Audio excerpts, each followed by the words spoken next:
Hi guys, welcome back to my channel Lika Alika. Kalau kamu baru di sini, kenalin aku Alika. In this video, I wanna sharing about sedikit fun fact tentang dunia perkuliahan yang mungkin teman-teman di sini belum pada tahu dan kepo kayak gimana sih sebenarnya dunia perkuliahan itu.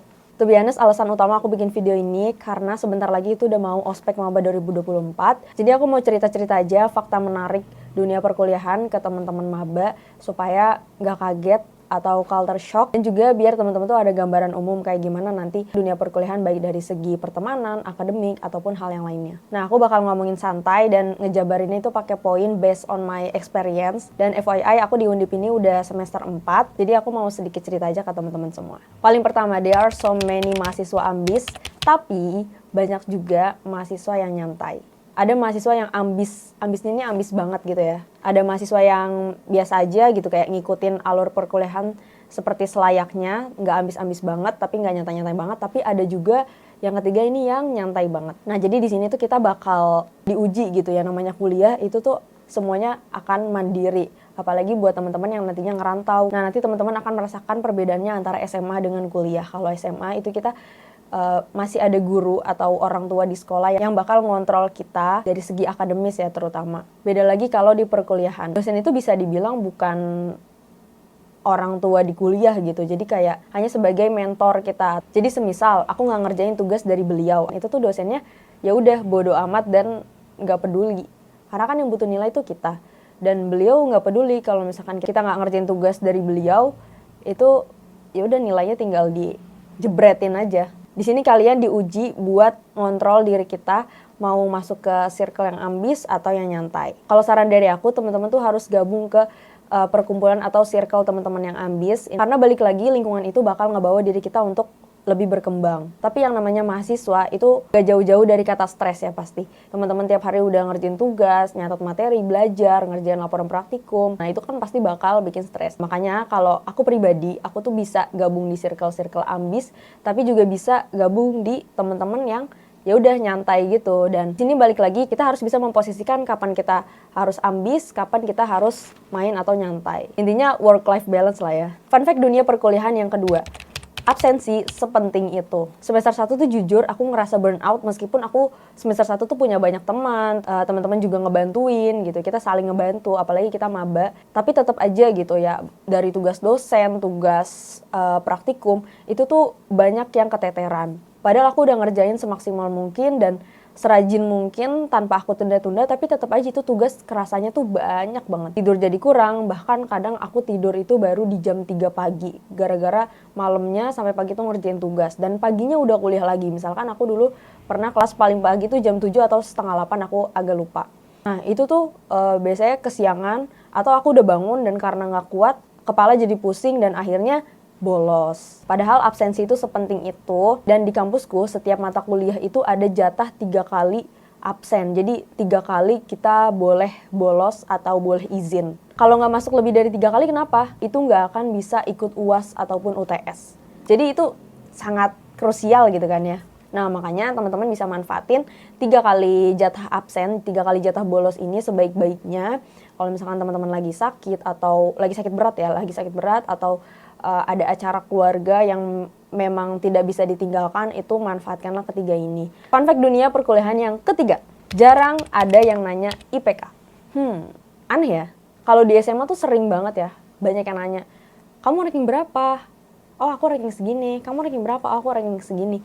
Tapi di dunia perkuliahan itu beda banget. Jarang ada yang nanya IPK. Karena apa? Karena IPK itu bisa dibilang hal yang sedikit sensitif dan juga privacy. Sebenarnya tergantung individu masing-masing. Dia tuh mau sharing tentang IPK-nya atau enggak. Tapi saran dari aku, even kalian punya teman dekat atau teman sekelas gitu ya, jangan sekali-kali nanya IPK, karena kita nggak tahu apakah dia nyaman atau tidak ditanyakan hal seperti itu. Aku sempat tahu hal ini itu sebelum aku masuk ke kuliah. Jadi aku sebelum masuk kuliah dulu, bahkan sebelum ospek itu aku sempat lihat di FYP TikTok aku, kalau misalkan IPK itu sebenarnya nggak perlu ditanyakan antar sesama teman. Kalau misalkan keluarga atau orang tua itu masih nggak apa-apa, cuma kalau sesama teman itu nggak perlu. Makanya sejak semester 1 sampai sekarang semester 4, aku belum pernah yang namanya nanya IPK lo berapa. Jadi aku cukup melihat IPK aku, Kalau misalkan bagus alhamdulillah, tapi kalau misalkan turun aku cukup mengevaluasi diriku sendiri. Fun fact keempat, dunia perkuliahan. Gak mudah bergaul justru menyusahkan kamu. Meskipun misalkan teman-teman di sini merupakan seorang yang cukup introvert atau gak berani kenalan duluan sama orang. Sedikit cerita, waktu maba, waktu ospek di Undip itu aku tuh cukup banyak kenalan sama orang dan memulai percakapan duluan gitu, kayak hai, nama kamu siapa gitu, dari fakultas apa, terus dari asalnya dari mana. Ya percakapan seperti itu sih sebenarnya percakapan yang udah basic banget ya buat perkenalan. Karena aku tahu bahwa aku di kota rantau ini sendirian, di Semarang, aku nggak punya keluarga. Aku ya temen dari SMA yang kuliah di Semarang di Undip ada. Cuma kan kita sebagai manusia gitu ya butuh teman, butuh bersosialisasi. Jadi aku menanamkan diri aku ketika ospek hari pertama itu aku harus kenalan sama siapa aja, itu harus beraniin kenalan duluan. Dan aku selalu menjabat tangan gitu, hai nama kamu siapa gitu ya, kayak ya udah santai aja kita kenalan. Dan nantinya orang di sana tuh akan inget sama kita, karena kan kalau ospek itu dari semua fakultas tuh digabung ya.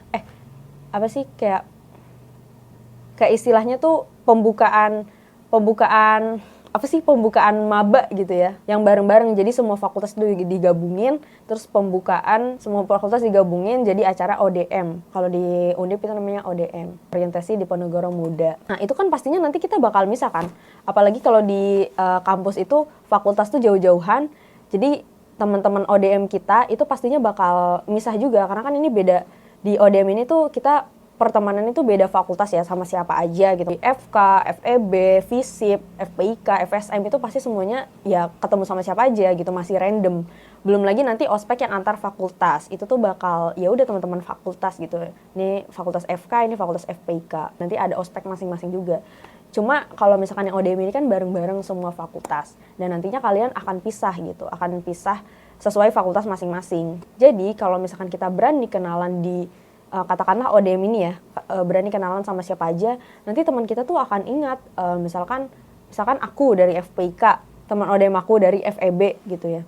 Terus nanti dia bakal sedikit ingat lah gitu ya, oh itu Alika dari FPIK, oh ini Rido dari FEB gitu. Jadi itulah nantinya tuh bakal jadi relasi yang cukup baik. Misalkan aku ada acara di FEB, terus aku tinggal hubungin Rido bla bla bla gitu, ada acara dari FPIK mau ke FEB, semisal kayak gitu. Nah itu kan mempermudah gitu kan, mempermudah ketika kita punya relasi. Jadi intinya semisal kita nggak mudah bergaul, itu justru menyusahkan kita. Maka bergaullah sama siapa aja, friendly sama siapa aja, supaya nantinya itu kan juga bisa mempermudah kehidupan kita. Terus juga teman-teman harus bisa berbaur sama cutting atau kakak tingkat, terutama di fakultas kalian atau di prodi kalian. Karena kakak tingkat ini nantinya kalau misalkan kalian udah kenal, itu bisa teman-teman hubungin semisal mau tanya terkait Kak dosen A tuh kayak gimana sih karakternya, Kak dosen B gimana sih karakternya. Ya banyak lah tentang kuliah, tentang tugas gitu. Jadi bertemanlah sama siapa aja. Fun fact kelima, dunia perkuliahan. Oversharing sama saja membocorkan. Gak cuma di dunia kerja tembok itu sangat tipis, tapi di dunia perkuliahan juga. Ini sesuai pengalaman aku ya. Ya kalian paham lah ya, tembok tipis itu maksudnya dalam artian semisal aku curhat ke si A, belum tentu si A ini ngekip curhatan yang aku sampaikan ke dia. Even dia ini adalah temen yang aku kenal udah lama, atau bisa dibilang temen dekat. Bisa jadi tanpa kita ketahui, cerita kita itu bisa ke orang lain lagi, bisa ke B, bisa ke C, bisa ke D. Jadi kalau kalian udah kuliah, pilihlah tempat cerita yang benar-benar aman, benar-benar safety. Kalau dari aku sendiri yang benar-benar safety pastinya keluarga ya, orang tua. Itu udah pasti aman kan kalau keluarga, karena mereka mau menerima kelebihan ataupun kekurangan kita. Dan di sini aku nggak melarang teman-teman buat cerita ke sahabat kalian di perkuliahan atau kayak gimana. Cuma pandai-pandailah menyaring informasi yang bakal kalian ceritakan ke mereka.